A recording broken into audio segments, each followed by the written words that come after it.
Hi, I'm Michael Humanlink Puthawala, And I'm Matt, Gen Zulator East. and we are casting the CSL games between Rensselaer, Polytech, RPI, and Minnesota Twin Cities. And here in the 3 o'clock position, we have Street playing as the purple Terran pieces for Rensselaer Polytech, and in the 9 o'clock position, we have... who do we have playing for the Street? We have Manwe playing for Minnesota Twin Cities in the yellow Zerg pieces.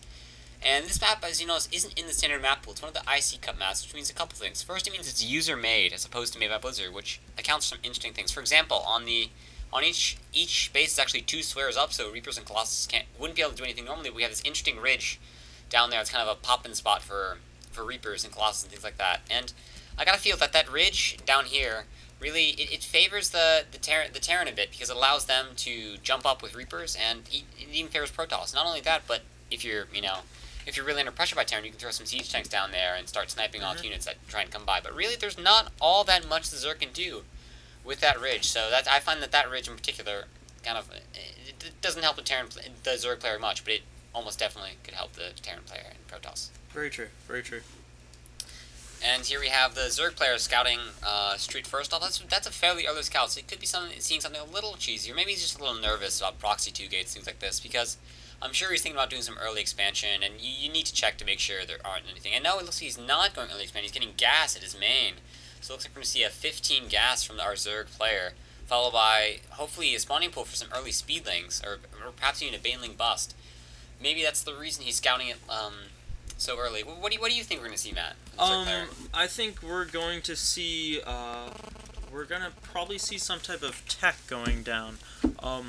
I'm guessing maybe some early banelings, maybe some roaches. I don't know about fast lair with 1 hatchery. I think should probably put down his second. Right now he has 150 minerals, so he's starting to save up for that hatchery. But it is a little bit late, wouldn't you say so? Oh, definitely. Definitely a little bit late for that hatch. Obviously, he's scouted Street, and he notices that pretty much everything is normal on Street's end. That scouting drone just went down to Arene. Street also has a refinery. There's a very long walking distance on this map, so I'm very surprised that the Zerg didn't place his hatchery earlier. Street's doing a great job of blocking this drone from putting down the hatchery. An excellent job, actually. It must really suck to be that Zerg right now.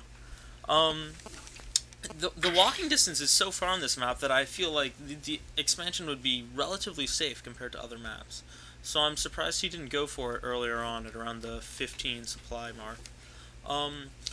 What would you say about Street doing an early push just because of this late expansion from the Zerg? I think that's a really great idea. I think in maps, 2-player maps in particular, it's important to get that expansion down early if you're going to get it down at all. Because, I mean, you risk things like Reaper Harass, fast pushes with that early hatchery. But really, I haven't seen Manwe take advantage of this early gas. I don't think he's putting down a... Yeah, he's not throwing down a lair. He's getting speed for his Zerglings, but he hasn't actually thrown down any Zerglings yet. So he could be... Oh, no, he has thrown down a couple Zerglings that are marching across the center of the map now. But he really... I don't think he's taken advantage of this quite yet. He wasn't able to get that expansion down as early as he'd liked because of that SCV harass, which is very nice. And although I suppose that this Zergling speed will help him deal with the Hellion harass, but still, I wish the Zerg would have thrown down his expansion just a touch earlier, because he's going to find it difficult to compete later in the game when things like this really matter. And here we have Street repelling those few Zerglings, nothing big. And the 2 Hellions are about to come out, so let's see if those Hellions up in the speed for Zerg just came up, so he's going to be able to deal with these 2 Hellions, hopefully. Unless Street pulls an excellent Michael, or that nature. So it looks like we're going to see more Hellions coming out for Street. Meanwhile, the Zerglings engaging the Hellions, and the Zerglings might get a surround on one of the Hellions up. No, they don't. They get a couple hits off, but the Hellions are well microed by Street, making sure they don't get surrounded, and easily. Now the Zerglings being forced to run back to their base, so nothing too interesting going on here. We have a couple roaches going up for Zerg, so I gotta ask, what do you think we'll see the Zerg do? Do you suspect Lair Tech Inspire, or what do you think is going to happen? I think the risks are just a response to that factory. I think Lair Tech will be later. I think Lair Tech, we might see a Lair starting in another minute and a half or so. No sooner than that, though, because he doesn't have any saturation on his natural. That's a priority. Here's some drones coming in, I think. No drones, but he's really undersaturated. I mean, even his main, it's about full, but he doesn't have his second gas. And the lack of gas is gonna make Lair pretty much a bad decision at this. Oh, there it is. There's the Lair. I mean, yeah, I mean, he's not going to have the gas with one geyser. He could have 4 geysers if he wanted to, but I mean, he doesn't have the drones for that. But with one geyser, he's not going to be able to pump a lot of mutas out and harass. He's going to have to up the geyser count. Street, we see he's repairing his Hellions. Very nice. SCV's getting back to work. No lollygagging around. If we look at the income tab, the Street is way ahead on minerals, definitely because of those 2 mules. They're making a big difference. Street's also ahead on gas. We do have the Lair's about to finish for Zerg, and we see the Roach is kind of walling off. He's kind of scared of these Hellions, trying to prevent this harassment from the Hellions. That should do a good job. The Hellions are going across the map. Do you think these Hellions could do any damage? I think with 5 roaches, he won't be able to do much, because not only does he have those 5 roaches, but he has those speedlings too. But I gotta say, I think the Hellions have already done their job, because our Manwe, our Zerg player, is already 10 drones behind. Not only that, but he let Street get up an expansion. Not only, it looks like his minerals for Street is double the Zerg's minerals. Not only that, but gas too. So the Zerg is already at a huge deficit. He wasn't pumping those drones early on. He wasn't saturating the way he was supposed to. He wasn't even mannering his drones. All that combined to make a pretty poor economy for our Zerg player over there.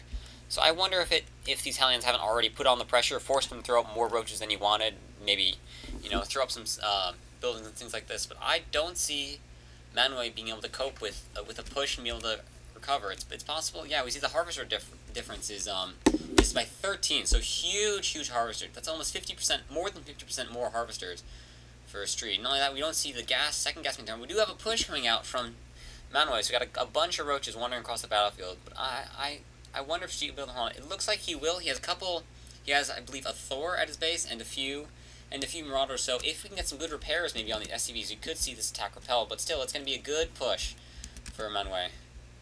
Maybe not. Maybe not, yeah. Maybe it appears he's not committing. Okay, never mind. So it appears Manwe is going to go skulk back in his base. So what do you think we're going to see from now on? From now on, I think we are going to see a lot of play back and forth in the middle of the map. I think they're both going to try and go for that little tower in the middle, trying to get map control.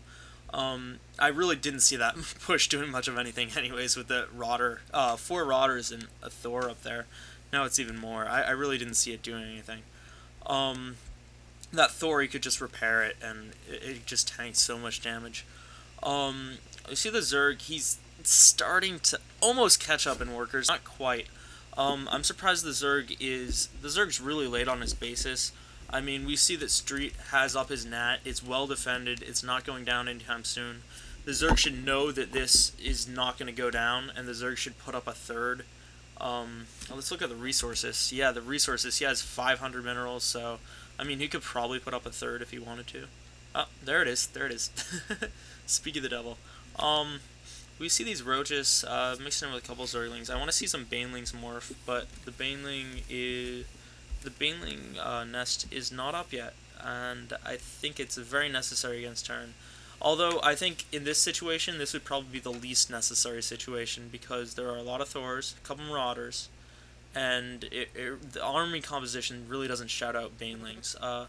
What do you think about the army compositions right now? I think the Zerg is very limited on roaches and lings. Yeah, I agree. I think that obviously the Marauders and Thors are going to do quite well with those roaches, and the Hellions are going to do great to help counter any kind of Zerg surrounds the Zerg possibly do. In fact, I worry the Zerg isn't as far behind in food, although he's 30, and we have massive production coming up. But we also have massive 26 Zerglings coming from the Zerg player, so maybe we can see some magic surrounds, things like that. We get some really nice surrounds by the Zerg player, and he's trying to pick off those one by one, but he's losing some roaches to the Marauders, which isn't going to help. He's already down in food count by about 30, so he really needs to make sure that all his roaches come in. And here we have the attack going on. We have the Zerglings coming in the front. Roaches doing the damage. Zerglings tanking, but the Zerglings are going down. We got the Marauders going down, but the Thors aren't taking any damage. The Thors are still doing as much damage as they can from the back. Let's take a look at the and we have mules coming down to help repair the Thors. So yeah, no, these 3 Thors, the most important damages, were left untouched by. All those 2 Hellions in the back defended, do so much damage. 4 kills for this one, 8 kills for this one. Oh my gosh. So yeah, we got Oh man, that street could that attack couldn't have gone better for street. We have the mules already repairing the Thors, making sure they're in tip-top shape to go walk right Yeah, into this the main. third never even went down for the Zerg player. Yeah, so it looks like we're gonna see a GG game I think here this is an soon. all-in. We got, He's got the drones coming off the line, about to give up. Yeah. getting roasted by Hellions. Yeah, these Hellions, 5 kills, 3 kills, 11 kills for this one. Not bad. Oh man. Yeah, I think this is a good game. I think we're about to see the Zerg player Yep. And he's got. given. Ooh man, 99 units lost. Yep, Oh, and good there's game. GG. There you go.